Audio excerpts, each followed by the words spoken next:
Road Rash, the video game franchise that couldn't be simpler. Get on your bike, get out on the road, and get to first place by speeding, punching, and kicking your way through the pack.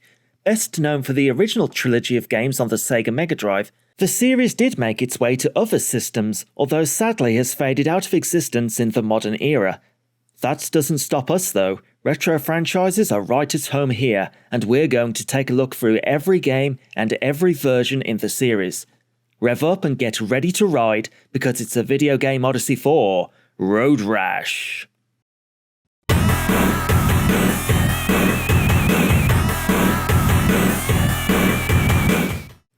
Normally, I'd give some background information on a franchise, the films, TV series or something, but Road Rash has none of that, so we can just get right into the games. The very first game was, unsurprisingly, Road Rash, released for the Sega Mega Drive in 1991. The game was developed and published by EA, Electronic Arts, who would go on to publish most of the rest of the series, although often outsourcing various ports of the games. Road Rash was one of the first games EA developed after starting to make games in-house for consoles, rather than home computers such as the Amiga. The premise of the game is simple, like any racing game. Get to the front of the pack and win the race. That's really all you need to know. Although if we take a peek at the instruction manual, we'll actually get some full-blown lore about the origins of the Road Rash. Apparently, it all started when two racers named Fang and Polygon, who had a fierce rivalry probably based on who had the most 90s nickname ever. This resulted in Polygon sabotaging Fang's bike before a race, as Polygon's girl Natasha looks on. Seeking revenge after his bike fails during the race, he challenges Fang to an unofficial race on the roads. Thus was held the first Road Rash, the law-breaking race in which you ride and fight by any means necessary. That's pretty deep, but doesn't really have any bearing on the actual gameplay. Also, the races in Road Rash are often referred to as rashers, like bacon? I don't know if they thought that one through. The only thing relevant to the actual game is that Natasha shows up as a racer and gives you advice before or after a race. In the game itself, you'll be speeding down the road trying to reach first place. Being a Road Rash though, you can punch and kick the other racers, and they can attack you back.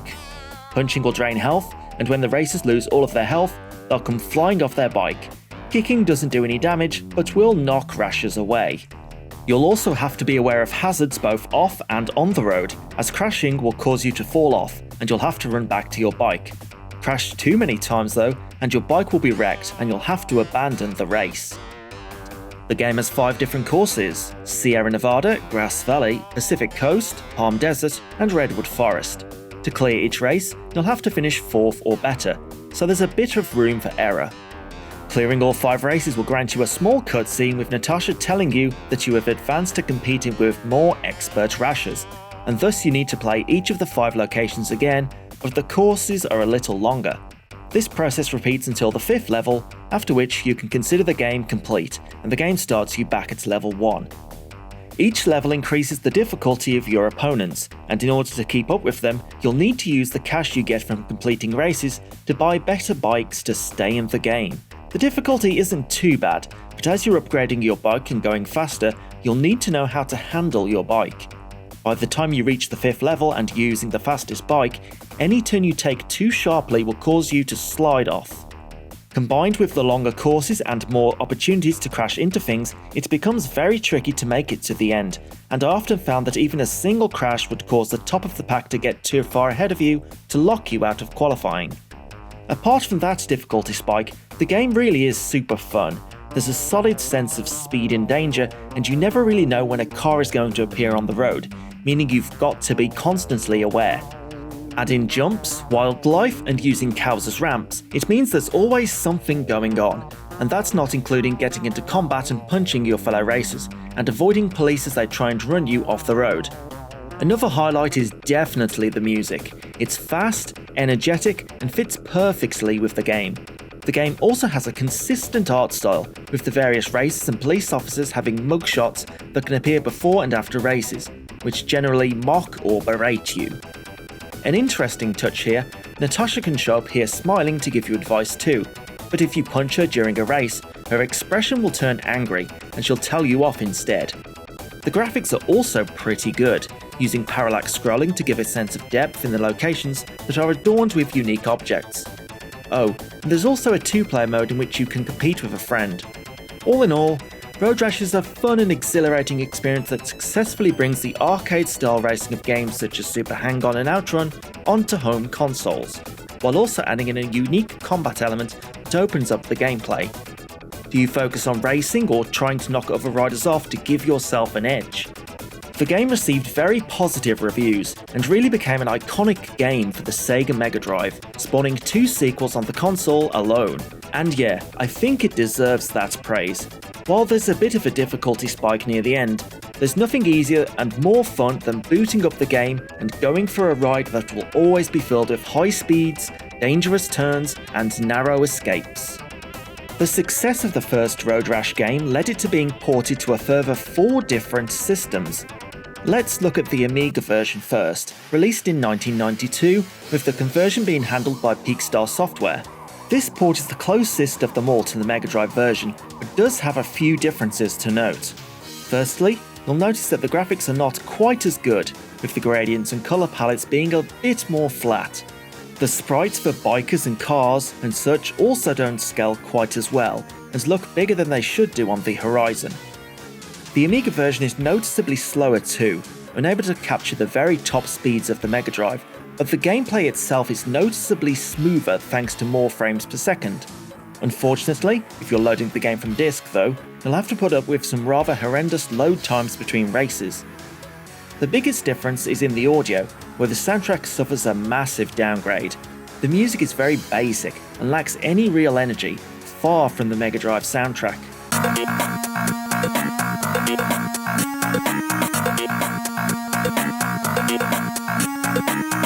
I know the Amiga has different sound capabilities than the Mega Drive, but it can do a lot better than what is featured here. A few minor differences in the gameplay are that it actually seems to be a bit easier than the Mega Drive version. 1. You are not able to slide off your bike if you take a corner too sharply, which makes staying on a lot easier. 2. I think the AI is limited to how far ahead it can get of you. When I would crash and racers would overtake me, I would be able to catch up to them a lot faster than I should, which makes me think there's some sort of limit in place. Overall, it's not as good as the Mega Drive version, but the downgrades are mostly minor, and it's a perfectly playable port. Heading back to Sega consoles, Road Rash was released on the Sega Master System in 1994, converted by Probe Software and published by US Gold. It may seem strange that the game was ported and released onto an older generation console 2 years after the original 16-bit release, but the Master System was still a viable and popular system to publish onto well into the 16-bit era. This port was only released in Europe and Brazil though, where the console still had this popularity, particularly in Brazil, where the console had reached the status of demigod. This version is essentially what you would expect an 8-bit port to be like. The gameplay is the same, but the graphics are more limited, and sprite scaling is not as good. The bikers still have a good amount of detail though. The audio is likewise a bit more basic, but is passable. The game is a bit slower, and as such races take that little bit longer to complete. There's also a bit less variation on the gradients on the track, as the smaller resolution means that the hills don't have as much definition. Let's be clear though, the fact that this game runs on the Master System and mostly captures the sense of speed on a much less powerful console is an impressive feat. In terms of gameplay, this version also doesn't have the ability to slide off your bike, the same as the Amiga version, but doesn't seem to limit how far racers can get ahead of you as in that version, making it harder to catch up. The big difference I found is that the puddles of whatever it is that you find on the road that make your turning more difficult. In the Mega Drive and Amiga versions, the effects lasted barely any time and you could just ignore it. In the Master System version, this effect persists for a good few seconds, and if you hit a turn, you'll be unable to stay on the road and go sliding off unless you do a hard brake first. This does slow you down a fair bit, and it's impossible to avoid the constant appearance of them on the road, so you'll have to plan accordingly. Also, the police seem to be a bit more aggressive in this one. You could overtake and leave them behind you, and 30 seconds later they would appear in front of you. How are you doing this? I'm pretty sure they are cheating. So yes, all in all, a decent port that converts Road Rash to an 8-bit experience while preserving the core of the gameplay. Next, we move on to the Game Gear version. Like a lot of Game Gear games, this one is just a port of the Master System, since the consoles were roughly equivalent in most of their specs. This version, however, was released in North America. The only real difference is that obviously Game Gear games have a smaller resolution, and so there's less on the screen. This leads to a smaller HUD that still retains all of the information, just in a different way, reducing the speedometer to a line rather than the full circle. I felt like it was slightly faster than the Master System too, but that might just be because there's less on the screen and the focus is more on your rider. Your mileage may vary with that one. But yes, it's the same as many Master System to Game Gear ports, very little changes to mention. The final port of the original Road Rash game comes to us on the Game Boy, released also in 1994, being developed by the Code Monkeys and published by Ocean Software. Given the hardware capabilities of the Game Boy, obviously this version is a more stripped down and bare bones compared to the other versions, but still, it retains the structure and contents of the game. Still 5 courses you have to qualify on over 5 levels. There's the different bikes to buy, and the other characters' faces show up before and after races to give you advice or trash talk you. The drawbacks are that there's no kick attack, and without any colour, the levels all look very similar, although do have a little variety in the objects at the roadside and the different cloud coverage. The biggest drawback of this version is, however, that there is no brake button, the Game Boy obviously only having 2 buttons. And the way the game handles around corners means it's near impossible to maneuver on those corners, and if a car comes your way, there's no way to steer away from it, which is quite annoying. All in all though, there's a good sense of speed and handles more or less as you'd expect a Game Boy port to do. Finally, with all of the different ports out of the way, we can move on to the sequel. Road Rash 2 was released on the Sega Mega Drive in 1992. No other ports this time, apart from the one released much later on the Game Boy Color in 2000, but there's a lot of games that were released in between. This is also the one game in the series that I physically own. I got this with my Mega Drive way back in 1996, and has been the only game in the series I played before starting the franchise proper for this video. The game follows the same structure of the previous game, with you racing on 5 different courses over 5 levels, although this time, to qualify you'll have to finish in the top 3, rather than the top 4. Also, while the courses in the first game were all set on or around the US West Coast, the sequel takes you to 5 different states across the country: Alaska, Hawaii, Tennessee, Arizona, and Vermont, each with their own unique look and feel. Gameplay-wise, it's very similar to the first Road Rash, but with just more features added to enhance the experience. More bikes to buy, and a new weapon, the chain, can be used to whip your opponents. Some bikes also come with a nitro boost that can give you a burst of speed. The police are back, but this time you can actually attack them and knock them off their bike, whereas they would never crash or fall off in the original, making them fair game. Also, there's a new multiplayer mode, in which 2 players can race split screen. When you finish a race, you'll get a little scene depending on the race results. Whether you win a race, lose, get arrested, or blow up your bike, there's plenty of humorous outcomes to find. And like the first game, you can also get one of the other riders or police officers giving you some trash talk. You can also check out the instruction manual too to get a profile on all of them. The core of the game though is just the same as the first, just bigger and better in every way. It's the good old days of sequels when games such as Sonic the Hedgehog and Streets of Rage had sequels that improved on the original in every way, and such sequels are still widely regarded as the best of the series. That said, the problems of the original are still here. If you want to progress through the game proper, the courses get longer and you'll be repeating the same tracks over and over. Also, the spike in difficulty in the later levels will be frustrating, and dependent on luck more than skill if you want to win. Overall, there's just a lot of good points, including the incredible soundtrack, solid arcade racing, and smarter AI that gets the balance between racing and brawling, that keeps things interesting each time you play. After you've done everything, you might want to input the secret cheat code to get the super secret bike, the Wild Thing. This is the fastest bike in the game by far, and is nigh uncontrollable on the road. Good fun for about 15 seconds until you crash and fly half a mile down the road. This is why you always wear a helmet.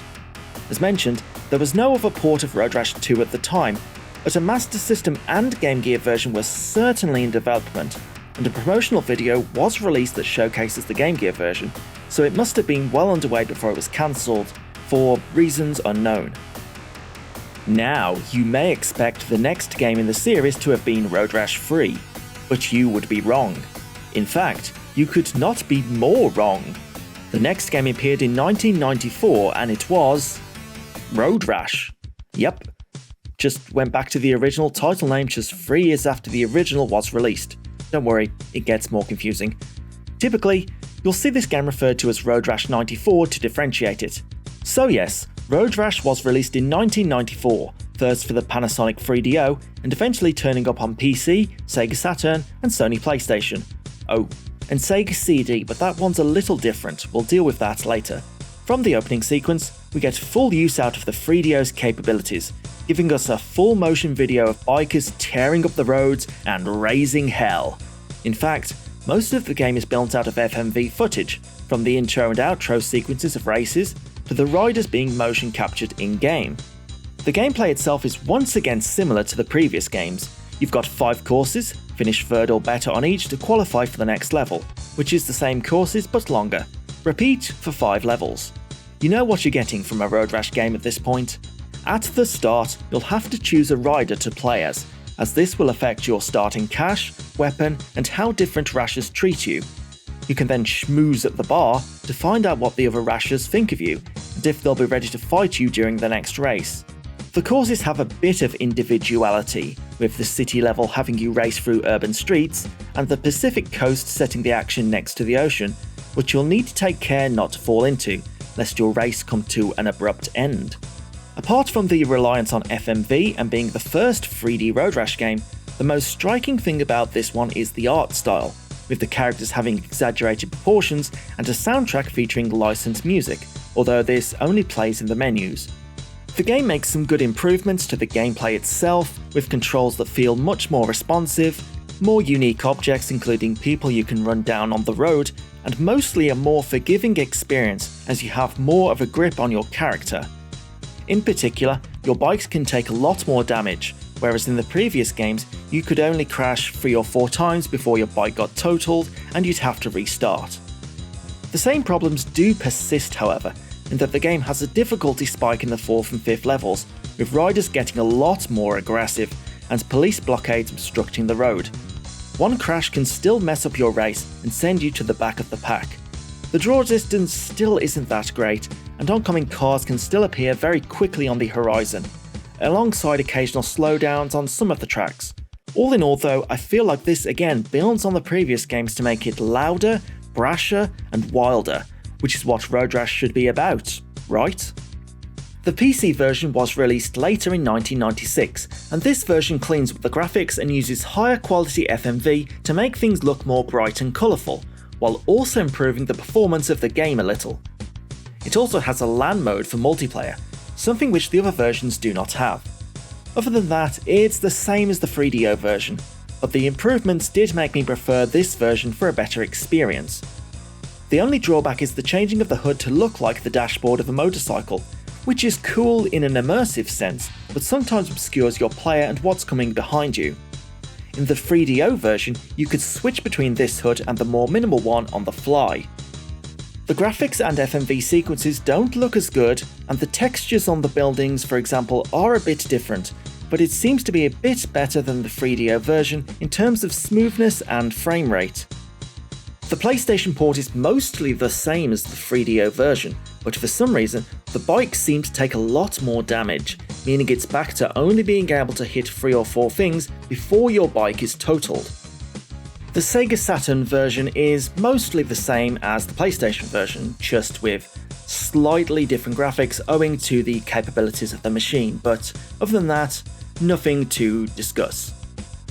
While Road Rash 2 followed very closely the original game, Road Rash 94 retains the core gameplay while giving it a complete makeover in terms of graphics, art style, and music that makes it feel like enough of a breath of fresh air That's still Road Rash, but bringing it to a new generation of consoles. There's still the same minor problems, and no real vision of how to add anything to the core gameplay, but honestly, this is probably the best way to Road Rash thus far. Now, there is one final port of Road Rash 94, but this one is a little different, so deserves more time dedicated to it in isolation. A Sega CD port was released in 1994, but due to the console being a lot less powerful than the others this game was released on, a fair amount of changes were made to it. While it retains some of the FMVs, they are more heavily compressed, but the big difference is the gameplay, which is more similar to the Mega Drive games, including the classic HUD. Graphically, the Sega CD just isn't able to deliver anything close to the other versions, and the new environments just don't match up. For example, in the city level, here you can see it's just the standard grass on the side of the road, with some low resolution buildings flying by, rather than the rows of buildings elsewhere. The riders are themselves still FMV captures, but again much lower resolution. This Sega CD version bridges the gap between Road Rash 94 and the next game, released on the Mega Drive, but being a mix of generations, it doesn't really excel in any way, and is the weakest of the ports of this game. Now, after Road Rash 2, and Road Rash again, what's the next game in the series? Well, obviously, it's Road Rash 3, released very late in the Mega Drive's life cycle in 1996. While Road Rash 94 felt more like a reboot that gave the series a fresh look and style, while still retaining the gameplay, Road Rash 3 goes back to the style of its predecessors on the same console, to deliver a more familiar experience, but does try to add in some more content and expand on familiar elements to make it a noteworthy sequel. Again, the gameplay is similar in that we need to qualify third or better over 5 levels, but this time, each level does not just have the same 5 tracks, but a selection of 5 tracks from a possible 7, meaning there's a bit more variety to the courses. These tracks also move away from being in the United States and take place all across the world, from Brazil, Australia, Italy, United Kingdom, Kenya, Germany, and Japan, all of which provide some variety in their aesthetics.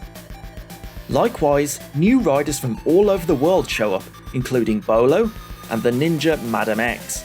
Could there be anything cooler than a ninja riding a motorcycle named Madam X? There's also a host of new weapons, including nunchucks, crowbars, maces, oil cans, and the cattle prod. You can also hold more than one weapon at a time and cycle through them. In terms of bikes, you can still use your race winnings to buy better bikes, but you can also upgrade your current bikes to improve their handling, speed, or durability too. So yes, in all aspects of the game, there are additions that provide something new. None of these really change the game in any significant way though. The graphics take some inspiration from Road Rash 94, using the realistic images for bikers, although obviously a lot less detailed. This is probably an example of the limits of the Mega Drive with regards to how it implements these graphics, but in making them usable on the 16-bit system, they do lack detail and definition. Likewise, the levels look a bit odd where the colours are either a bit too dull or too bright. Although that said, I did like the Japan level and driving at night. That's pretty cool. Despite all of these additions, none of them offer a huge leap forward in the series, and the limits of the Mega Drive don't really do the graphics justice. The music too just isn't as good or lively as that in Road Rash 2, although I did like the little sample of Raw Britannia in the United Kingdom level. Very nice.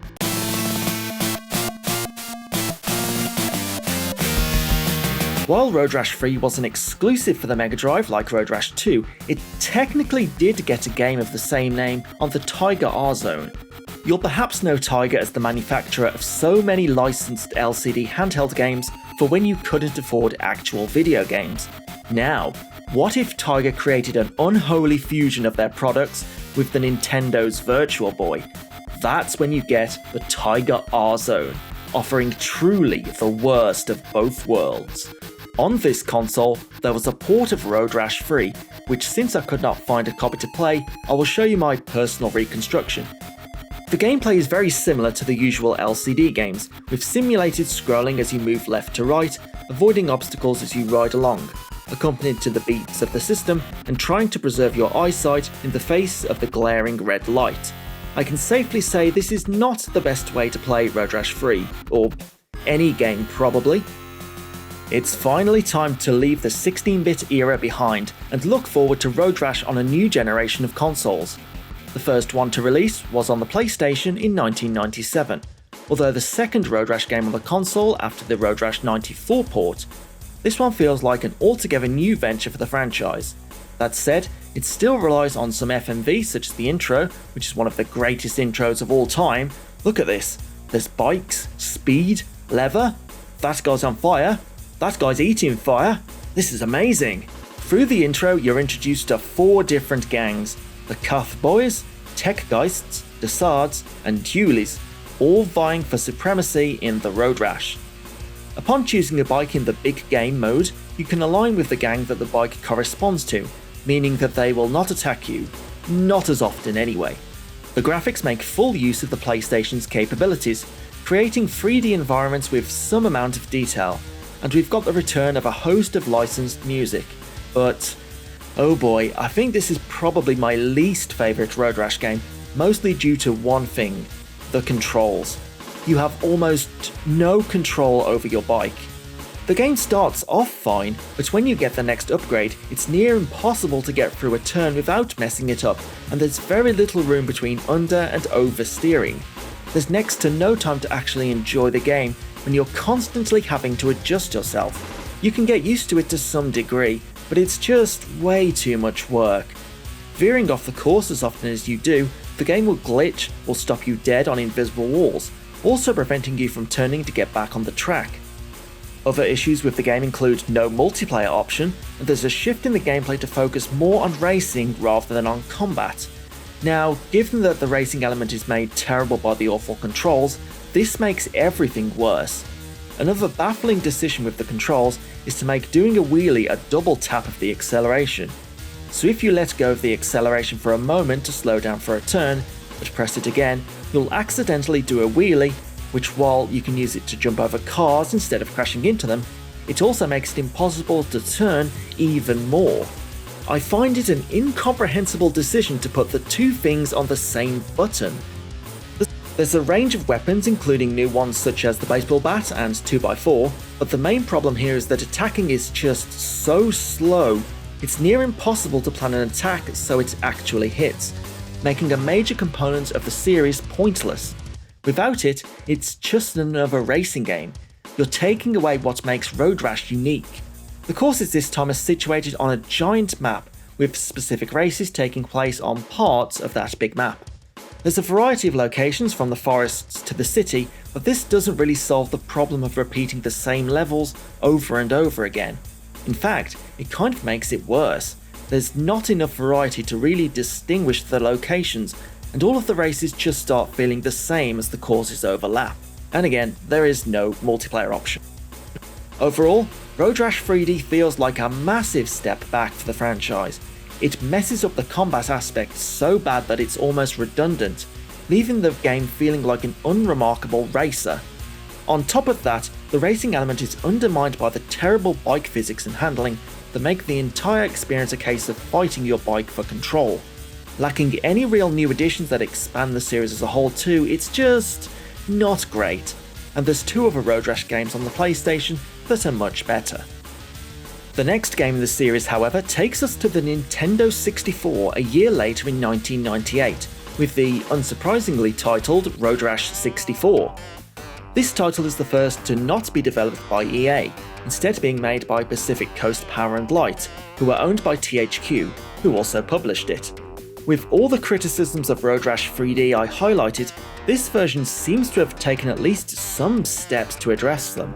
While following the usual gameplay loop of completing races, qualifying in the top 3, etc., the game has swung much more to focus on the combat aspect of the game, producing a much more arcade-like experience. The game does its best to keep all of the races close together, and as such you're constantly getting into scraps. Although this means that you'll be constantly falling off, the game quickly puts you back on your bike and not too far behind, so you can get back into the fray fairly easily. The game also gives you a money bonus at the end of a race based on how violent you were, although it's minuscule. The cops are also a lot more aggressive, and there's more of them on screen at once too.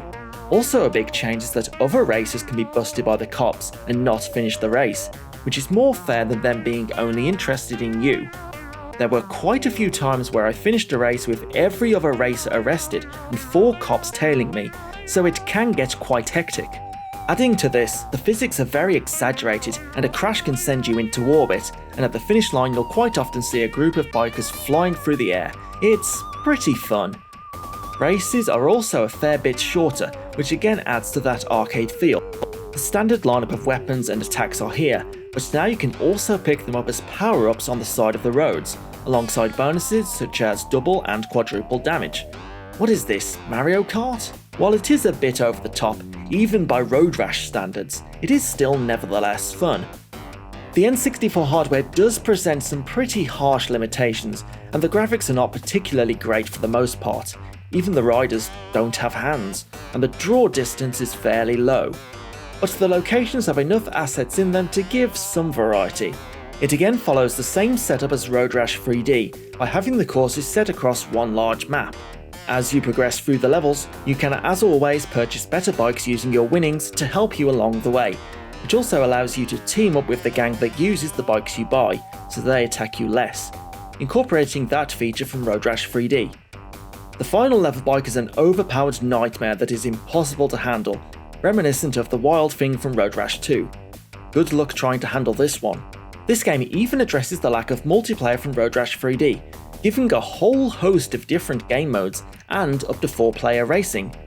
Road Rash 64 is an interesting take on the formula, opting for a more quick-paced and chaotic implementation of the formula, with quicker races, over-the-top combat, and a bit of fun, but the graphics and overall performance make it feel very dated.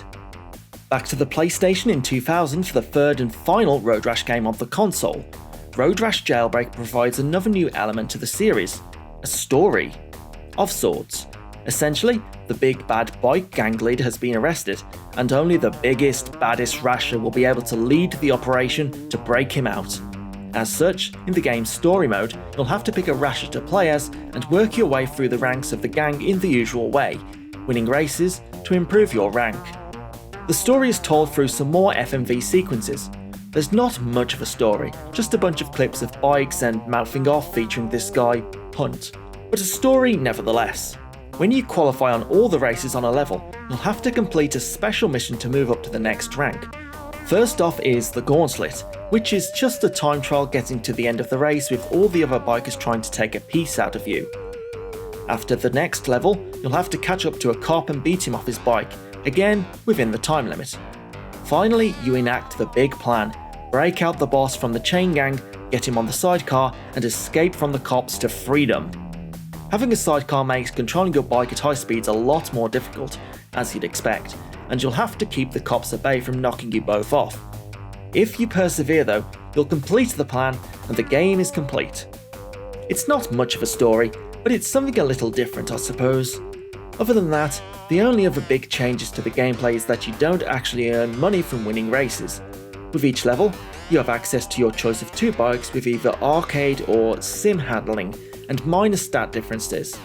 Instead, winning races can give you new weapons, supercharge your weapons so that they have 1 or 2 powerful charges that will knock a rider off their bike in one hit, and also nitro boosts.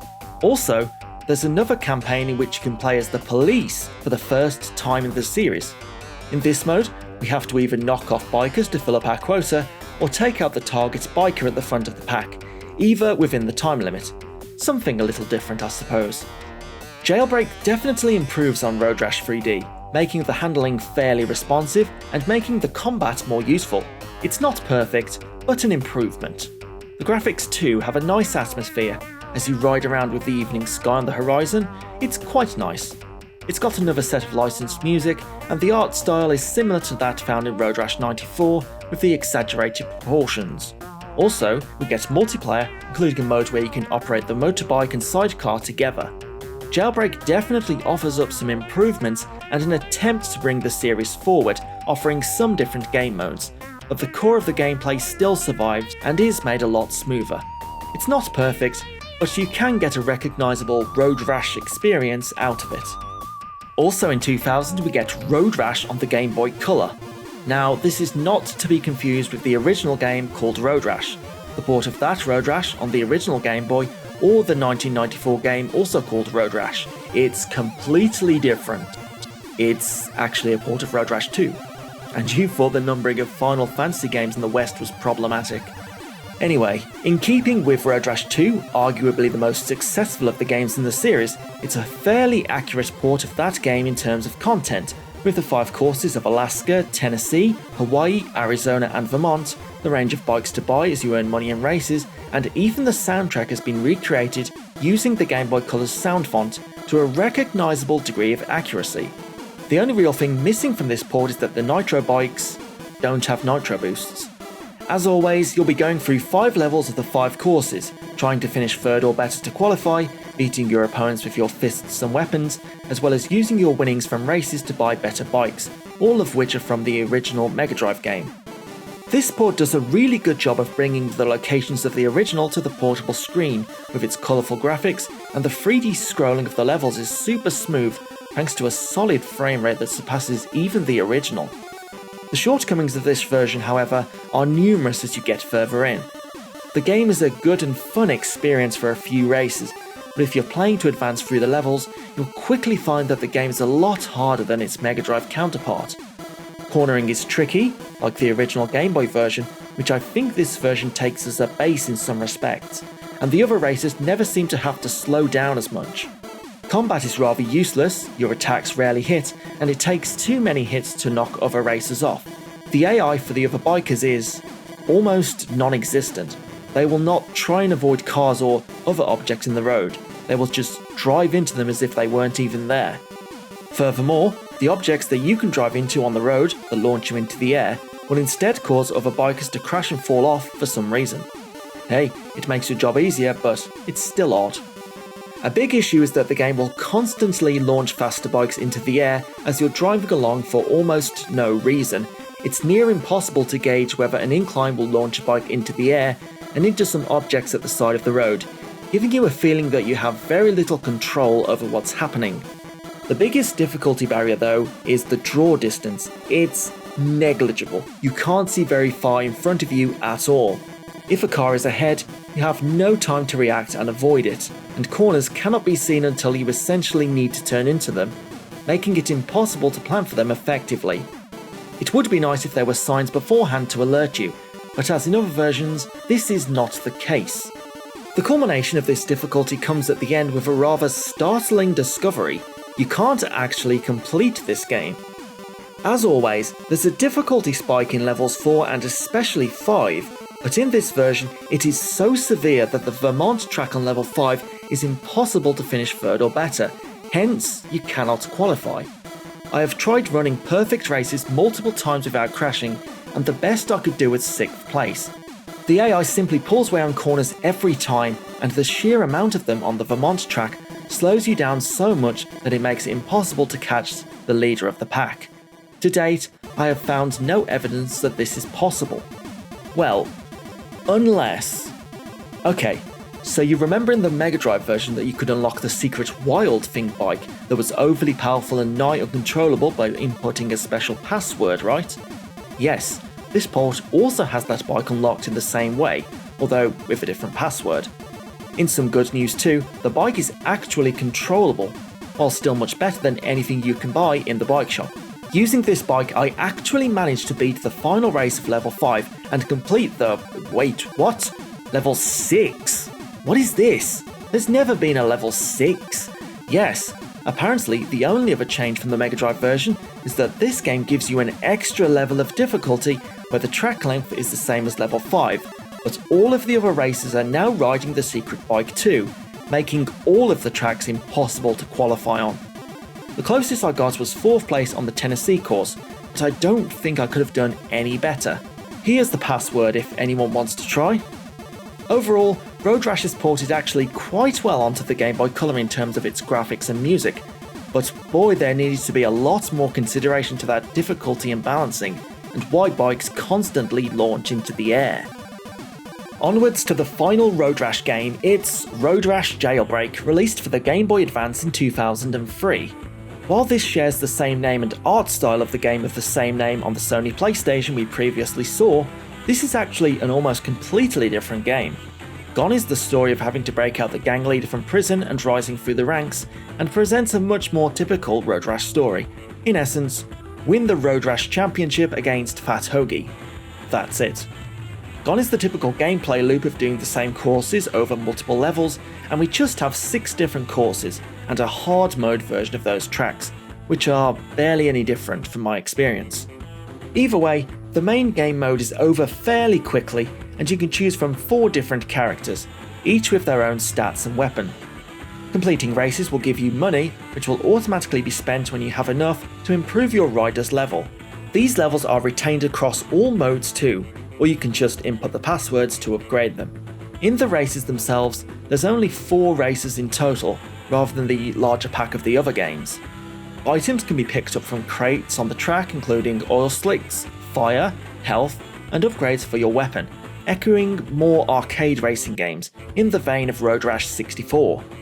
The health system has 1 bar instead of 2 for your health and bike. Crashing and being hit deplete your health bar, and when it empties, your race is over. If you're hit 3 times in quick succession, you'll fall off your bike in classic Road Rash fashion. The police are perhaps the most annoying aspect of this game. They are very aggressive and typically difficult to outrun, meaning you'll have to fight them off. The only real link to the Jailbreak game on the PS1 is this GBA version also has a mode where you can play as the cops, and you'll have to take out the 4 races on each track before they reach the finish line to progress. The gameplay is fairly different to the other Road Rash games, but nothing revolutionary. There's a good sense of speed and the scrolling is smooth, but there's not that much control over the bikes. Combat works some of the time, but can be difficult to line up your attacks, and the use of pickups on the tracks might be a change many feel doesn't belong in the Road Rash games.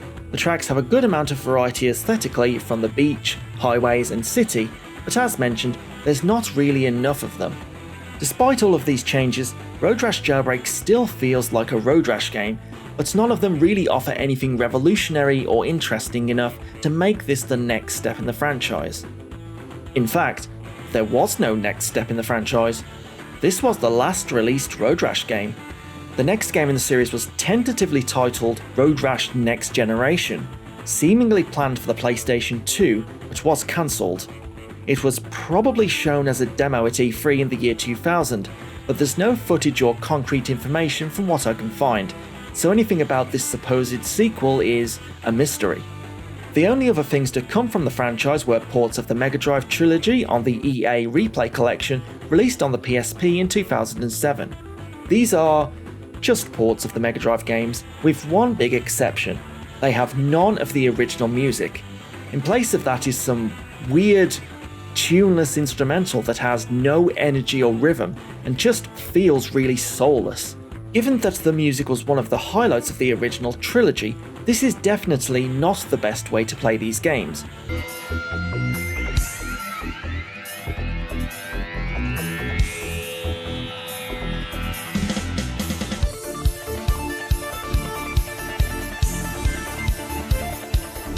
Other than this, there was a release of the first Road Rash game, the Master System port specifically, for mobile phones in 2008, available for purchase on the EA website. This is, just a straight port, nothing worth mentioning, although I couldn't find a version that had any sound. Perhaps there would be other games willing to fill in the gaps and make a spiritual successor? There's not many. Jacked was released on the PlayStation 2 in 2006. It has the motorcycle racing and combat elements, but it's not very good. Road Rage and Road Redemption were coincidentally released in 2017 for all major platforms, and also have the fundamental Road Rash elements of racing bikes and beating up your opponents, but neither were received very positively or to any amount of fanfare. I think Road Redemption is slightly better gameplay wise, but nowhere near enough to make it the true spiritual successor to Road Rash. And so we have reached the end of our Road Rash Odyssey. This is a franchise that holds a lot of nostalgia for people, whether they played the original Mega Drive games or the 1994 Road Rash games specifically. They're fun and simple to pick up and play, but diving deeper into them they often come up against a problem of repetitiveness in repeating the same 5 or so courses over and over again, and limitations of the platforms that they are released on, making it seem the series never reached its full potential. Make no mistake, ports of Road Rash on systems like the Master System and Game Boy are technically impressive, but there's no room to do anything new. There are some attempts to try and do some new things, such as in Road Rash 64 being more arcade-like, and Road Rash Jailbreak throwing in a loose story, but it all feels like experimentation about what to do next with the series, rather than the next big leap forward. The best game in the series is a split between two, Road Rash 2 on the Mega Drive and Road Rash on the 3DO or PC.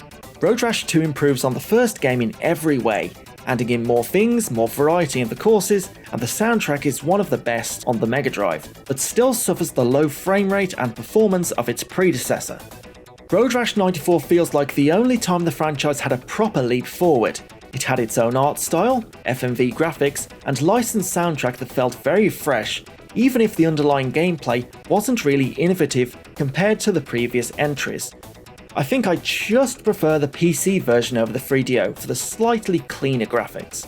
An honourable mention should be given to Road Rash 64 too. It's different in a good way. The focus on combat, quick recoveries after being knocked off, and shorter races keep the energy high, and the variety of weapons and learning their locations on the map open up possibilities for improvement. But the graphics are not great, and some may feel it strays away from the classic formula a bit too much. Personally, I just thought it was fun. The worst game has to be Road Rash 3D. The game just handles so badly it's unplayable at points, and it's a constant fight to keep control of your bike. On top of this, the delayed attacks make combat essentially useless, taking away a core mechanic of the series. With the series long dormant at this point, if you want to indulge in some Road Rash action, you'll have to dive into some nostalgia and relive the classics. But fortunately, fast bikes and whipping people at 100 miles an hour never goes out of style. Thanks for checking out this video game Odyssey 4, Road Rash. If you enjoyed the video, please like it and subscribe to the channel, it really helps. You can also check out my Twitch channel, where I play through all the games in this series live on stream, the extra YouTube channel for stream archives, and also support on Patreon for as little as £1 per month. Links are in the description.